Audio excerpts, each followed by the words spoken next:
Hi, എൻ്റെ വീഡിയോയിലേക്ക് എല്ലാവർക്കും സ്വാഗതം.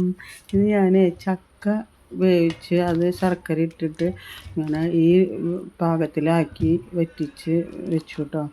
അപ്പോൾ അതിൽ ഇനി അത് ഫ്രിഡ്ജിൽ സൂക്ഷിക്കാനും നിൽക്കേണ്ട, അത്ര ചക്കയുള്ളൂ, കുറച്ച് ചക്ക ഉണ്ടായിരുന്നുള്ളൂ കേട്ടോ. അപ്പോൾ ഞാൻ കുറച്ച് പുഴുക്കലരി, നമുക്ക് അരി ഏത് വേണമെങ്കിലും ആവാം. പച്ചരി വേണമെങ്കിൽ പച്ചരി എടുക്കാം, പിന്നെ ചുമന്ന മട്ട അരി വേണമെങ്കിൽ അതെടുക്കാം, അല്ലെങ്കിൽ വെള്ളരി എടുക്കാം, അത് വേണമെങ്കിൽ എടുക്കാം കേട്ടോ. ഞാനിപ്പോൾ വെള്ളരി എടുത്താണത്.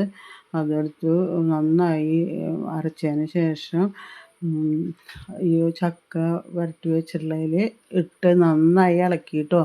അതിൽ എന്നിട്ട് കുറച്ച് ഏലക്കായും ഇട്ട് ഇളക്കിയിട്ട് ഏലക്കായ പൊടിച്ചിട്ട് അതിലേക്ക് ഇട്ടിട്ടുണ്ട് കേട്ടോ. പിന്നെ അരി നല്ലവണ്ണം കുതിർന്നിട്ട് നന്നായി അരയണം കേട്ടോ. നന്നായി അരയണം. അത് മിക്സിയിൽ തന്നെ അരച്ചാൽ മതി. നന്നായി അരഞ്ഞ് കെട്ടി അങ്ങനെ നമുക്ക് ചെയ്യാൻ പറ്റും. പിന്നെ ഇതാ നാളികേരം കഷ്ണങ്ങളാക്കിയിട്ട് നമ്മൾ അപ്പത്തിലേക്ക് വറുക്കില്ലേ, നൈസാക്കി വറുത്ത് അതിലേക്ക് ചേർത്ത് അങ്ങനെ അതിൽ വെളിച്ചെണ്ണയിൽ മൂപ്പിച്ചിട്ട് നമ്മളിത് അതിൽ ഒഴിക്കണം കേട്ടോ. അതിൽ എണ്ണയൊന്നും ഉണ്ടായിരുന്നില്ല, അത് കാരണം ഞാൻ പിന്നെ അങ്ങനെ ഒഴിച്ചു. പിന്നെ നന്നായി കൂട്ടി ഇളക്കിയതിന് ശേഷം നമുക്കിനി അത് ഇലയിൽ നിങ്ങൾ എങ്ങനെയാണ് വെക്കുകയെന്ന് വെച്ചാൽ അതിൽ വെക്കുക കേട്ടോ. ഇനി ഇഡ്ഡലി പാത്രത്തിൽ ഇനി എണ്ണ പറ്റിയിട്ട് ഇഡ്ഡലി പോലെ ഉണ്ടാക്കുക വെച്ചാൽ അങ്ങനെ ഉണ്ടാക്കാം. അപ്പം വേണമെങ്കിൽ അപ്പം ഉണ്ടാക്കാം, ഉണ്ണിയപ്പം മാതിരി ഉണ്ടാക്കാം, എങ്ങനെ വേണമെങ്കിലും നമുക്കിത് ഈ മാവ് കൊണ്ട് നമുക്ക് എങ്ങനെ വേണമെങ്കിലും ഉണ്ടാക്കാൻ പറ്റും കേട്ടോ. അപ്പോൾ ഞാൻ ഇപ്പം എങ്ങനെ ചെയ്യുന്നത് വെച്ചാൽ ഇഡ്ഡലി പാത്രത്തിൽ ഇങ്ങനെ ഓരോ കുഴിയിലും നമ്മുടെ ഈ പൊടിയനിയുടെ ഇലയില്ലേ, പണ്ട് ഇതൊക്കെ സ്കൂളിലേക്കൊക്കെ പോകുമ്പോൾ എനിക്ക് ഇതിലൊക്കെ ഉപ്പുമാവ് കിട്ടിയായിരുന്നു കേട്ടോ. അത് നിങ്ങൾക്ക് കിട്ടുന്നുണ്ടോയെന്ന് എനിക്ക് അറിയണ്ടായിരുന്നില്ല, ഒന്ന് പറഞ്ഞോ കേട്ടോ കമൻറ്റ് ബോക്സിലായിക്കോട്ടെ. ഇങ്ങനെ ഞാൻ ഓരോ കുഴിയിൽ ഇങ്ങനെ ഒഴിച്ചു കേട്ടോ. അപ്പോൾ നമുക്ക് ഇലയോട് കൂടിയിട്ട് എടുത്ത് നമുക്ക് മറ്റേ കിണ്ണത്തിലേക്ക് ഇങ്ങനെ തട്ടുക വേണ്ട കേട്ടോ. പിന്നെ 3-4 ഇങ്ങനെ പൊതിഞ്ഞും വെച്ചു. അങ്ങനെ ലാസ്റ്റ് ഇങ്ങനെ അതൊക്കെ ചെയ്തിട്ടുണ്ട്.